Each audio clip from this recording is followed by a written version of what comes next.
Central Park was developed in the mid-19th century as the rapidly expanding city grew north up through Manhattan.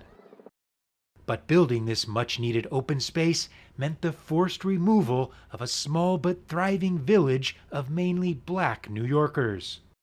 And it's called Seneca Village, and it was located right about here on the western part of Central Park between what is now 82nd and 89th Street.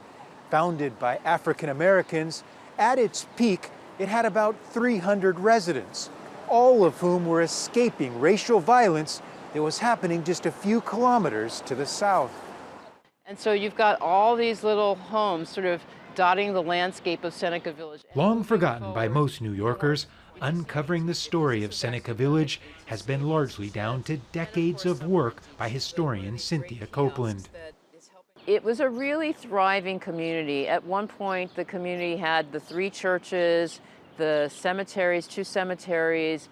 It had a school.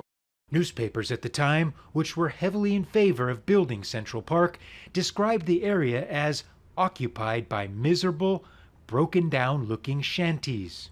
But as Copeland and her team uncovered more about the people who lived there, a different story emerged.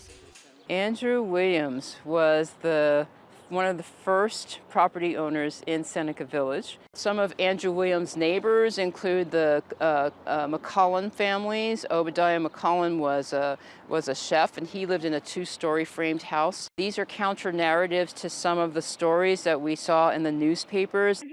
One of Andrew Williams' descendants, Maria Williams, says Copeland's work has helped change the narrative of her family's history.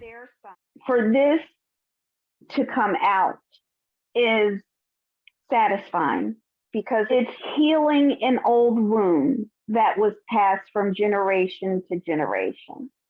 These days, the story of the village is enjoying unprecedented attention. It's even featured in a new exhibition at the Metropolitan Museum of Art, an institution situated, fittingly, just on the other side of Central Park. Gabriel Elizondo, Al Jazeera, New York.